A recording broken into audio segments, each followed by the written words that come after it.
some of the biggest barriers young people face when trying to enter agri-food systems, and how can we help overcome these challenges? Young people face many challenges. The first is they lack the resources for food production. Resources like land, they lack resources like the funds, the financial resource to get into that market. But there's a skills mismatch between what is in the field and what is taught in the classrooms. But the other challenge is that even the ones who are in production, in farming, lack access to markets and as such are cheated in between by the middlemen. But there's also a cultural attitude. People don't find agriculture attractive, and as such young people don't want to engage in that. But also policy gap between what is there, the reality on ground, and what is in the boardroom. So basically we can divide the barriers into societal, economical and technical. Three kind of barriers from my point of view. So from the societal barriers, the thing is that the youths or their family, they mainly focus upon their the white collar jobs. And when we are going for these economic supports, the youths, they don't have the finance or financial background for the accessing or starting up for new startups in agriculture. And third one is the technical. From technical point of view, the technical knowledge, their lack of technical knowledge also imparts something. Each national chapter operates within unique national and regional context. How do you adapt the global mission of the World Food Forum to address the specific challenges and opportunities in your country's agri-food systems? These days in Korea, we face challenges such as a shortage of young people in rural areas and food price issues related to food security. To address these problems, our chapter organized events for young people who are working on solutions. We highlight the activities of these Korean youth groups at the World Food Forum satellite event to increase global awareness of their efforts. And also last year, we invited youth teams focused on global citizenship education for students and two groups of young farmers.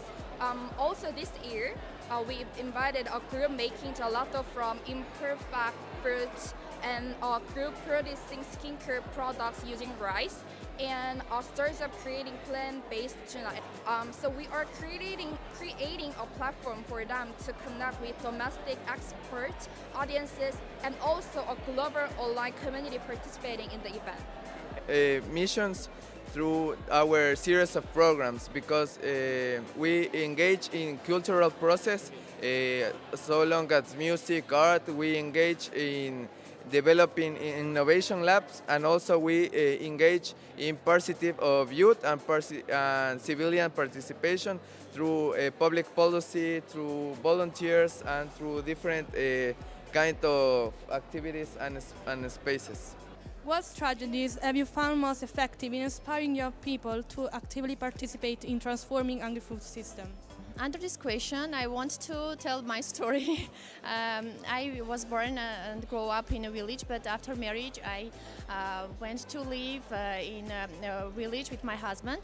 We are trying to develop agritourism there, and we are understanding that agritourism is a great way to start to live in a village and to start your business without great investment. This is a great way to communicate with clever people from different parts of the world, and I think it's one of a good strategy that youth can try to move to live in villages or to stay to live in their villages and to develop their village and develop their agri-food system with themselves. Yeah. With 14 national chapters now established across different regions, how do you collaborate with other chapter or international organizations to share knowledge, resources, and best practices to scale up youth-led solutions globally? We meet with national chapters from Italy, from Ghana, and how we collaborate with each other is between ideas, inspirations. We also have plans and works, not only in words but in actions.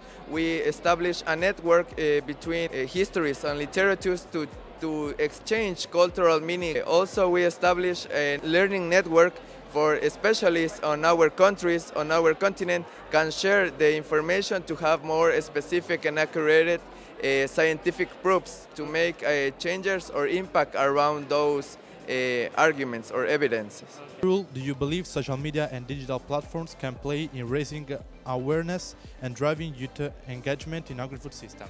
This is a very nice question. See, social media has become a powerful tool in our time, especially in this Gen Z time.